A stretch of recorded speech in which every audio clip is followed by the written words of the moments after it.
అందరికీ నమస్కారం. ముందుగా వీడియోకి ఒక లైక్ కొట్టి మన ఛానల్ని సబ్స్క్రైబ్ చేసుకోండి. ఎవరికైతే భక్తి శ్రద్ధలతో దేవుడిని పూజిస్తారో అలాంటి వారికి ఖచ్చితంగా మంచి జరుగుతుంది. మీకు ఎన్ని కష్టాలు వచ్చినా సరే దేవుడిని పూజించడం మాత్రం మర్చిపోకండి. ఏదో ఒక రోజున మీరు గొప్ప స్థాయికి ఎదుగుతారు. అయితే మన ఇంట్లో దీపారాధన చేసే సమయంలో ఆ దేవుడు ముందుగానే కొన్ని సంకేతాలను పంపిస్తాడట. ఆ శుభ సంకేతాలను గుర్తిస్తే దేవుడి ఆశీర్వాదం సంపూర్ణంగా లభిస్తుంది. విపరీతమైన అదృష్టం కలిసి వచ్చి కోట్ల ఆస్తులు కలిసి వస్తాయి. మీరు చేసే పూజలకు దేవుడు సంతోషిస్తే ఎలాంటి సంకేతాలను తెలియజేస్తాడో ఈ వీడియోలో తెలుసుకుందాం. ముందుగా వీడియోకి లైక్ కొట్టి జై శ్రీరామ్ అని కామెంట్ చేయండి. బ్రహ్మ ముహూర్తంలో దేవతలు తిరుగుతూ ఉంటారు కాబట్టి 3 గంటల నుండి 3 గంటల 30 నిమిషాల మధ్యలో ఎవరికైనా మెలకువ వస్తే మీ ఇంట్లో దేవతలు తిరుగుతున్నారని అర్థం. ఒక్కోసారి ఇంట్లో దీపారాధన చేసే సమయంలో మనకు తెలియకుండా కన్నీళ్లు వస్తాయి. దీపారాధన సమయంలో మీ కంటి నుండి కన్నీళ్లు వస్తే మీరు చేసే పూజకు మంచి ఫలితం రాబోతుందని అర్థం. ఇక మీకున్న కష్టాలన్నీ తొలగిపోతాయి. అలాగే దేవునికి హారతి ఇచ్చేటప్పుడు ఒక్కోసారి దేవుని ముఖంలో చిరునవ్వు కనిపిస్తుంది.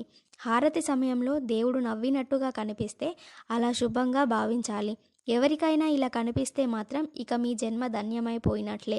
మీరు చేసే పూజలన్నీ నేరుగా పాదాల చెంతకు చేరుతున్నాయని అర్థం. అలాగే పూజ గదిలో దీపం వెలిగించేటప్పుడు ఒక్కోసారి మన చెయ్యి కాలుతుంది. ఇలా జరిగితే అశుభంగా భావించాలి. పూజలో మీ చెయ్యి కాలితే మీరు ఏదో తప్పు చేశారని అర్థం. కాబట్టి ఎటువంటి చెడు ఆలోచనలు లేకుండా భక్తి శ్రద్ధలతో దేవుడిని పూజించండి. అలాగే మీ ఇంట్లో అనుకోకుండా పాలు పొంగితే ధన రూపంలో మీ ఇంటికి లక్ష్మీదేవి వస్తుందని అర్థం. అలాగే ఒక్కోసారి ఉన్నట్టుండి గజ్జల శబ్దాలు వినిపిస్తూ ఉంటాయి. మీకు గజ్జల శబ్దం వినిపిస్తే మీ ఇంట్లో లక్ష్మీదేవి తిరుగుతుందని అర్థం. విపరీతమైన ఐశ్వర్యం మీ ఇంటికి రాబోతుందని సంకేతం. అలాగే ఒక్కోసారి మన ఇంట్లో ఉన్నట్టుగా అనిపిస్తుంది. అలాగే ఒక్కోసారి మన ఇంట్లో ఉన్నట్టుగా అనిపిస్తారు. ఇలా అనిపిస్తే మాత్రం మీ ఇంట్లో దేవతలు తిరుగుతున్నారని సంకేతం.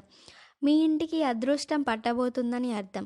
అలాగే మీ ఇంట్లో దీపారాధన చేసేటప్పుడు ఒక్కోసారి దీపంలో నూనె లేకపోయినా సరే దీపం అలాగే వెలుగుతూ ఉంటుంది. ఇలా జరిగితే మాత్రం చాలా అదృష్టంగా భావించాలి. మీ ఇంట్లో దేవతలు తిరుగుతున్నారని అర్థం. అలాగే పూజ గదిలో దీపం వెలిగించిన తర్వాత ఆ దీపం ప్రకాశవంతంగా వెలిగితే మీరు చేసే పూజలకు దేవుని ఆశీర్వాదం లభించిందని అర్థం. మీ పూజలకు దేవుడు సంతోషించాడని అర్థం. ఇక మీ కోరికలన్నీ నెరవేరబోతున్నాయి. అలాగే ఇంట్లో దీపారాధన చేసే సమయంలో పటం నుండి పువ్వులు పడితే చాలా శుభ సంకేతంగా భావించాలి. ఈ వీడియో మీకు నచ్చితే లైక్ కొట్టి మన ఛానల్ని సబ్స్క్రైబ్ చేసుకోండి. జై శ్రీరామ్.